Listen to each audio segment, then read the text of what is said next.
Soomaaliya meesha joogo har noolaado maanta doorashada farmaajo waxay ka dhigan tahay rabitaanka shacabka waxa weeye farmaajo la doortay waxay u dhigantaa shacabka wax doortay Soomaali waxay arkaysaa muddo dheer waxay arkayeen madax iyaga matala oo u eeg inay matalaan markay xilka qabtaan u eekaada oo u feerayaan maanta madaxweyne farmaajo waxaa laga sugaya inuu kaga dhameeyo bilooyinkii inuu kaga dhameeyo waxaa laga rabaa taageerayaasha farmaajo inaanay ku eekaan moobilada ay duubayaan iyo munaasabadda ay duubayaan waxaa laydinka rabaa inaad ku taageertaan wanaag kasta u hayo waxaan halkan uga mahadcelinayaa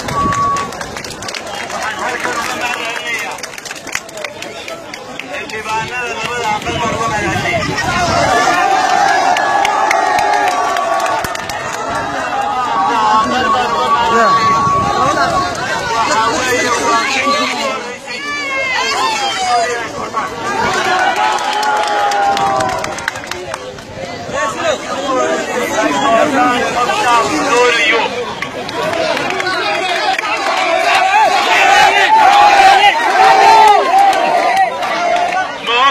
موقتي شعبه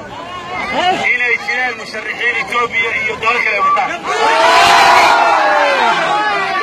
الرباك وحياة مايا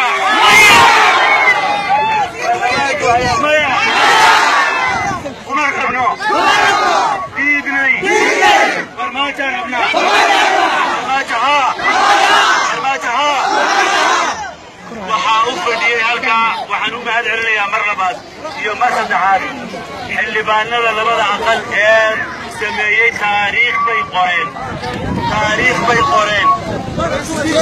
maanta waxaa isbedela waxay muujinayaan shacabka muqdisho in cid kastoo Soomaaliya madaxweyne ka noqoto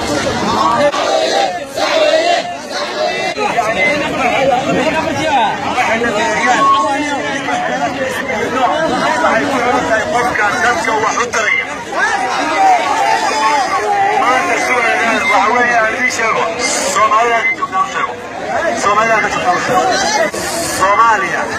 waxaynu ognahay faragelinta shisheeye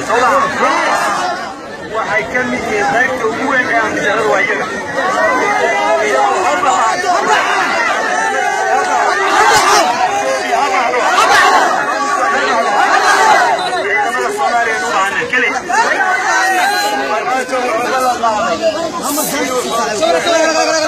Soomaaliya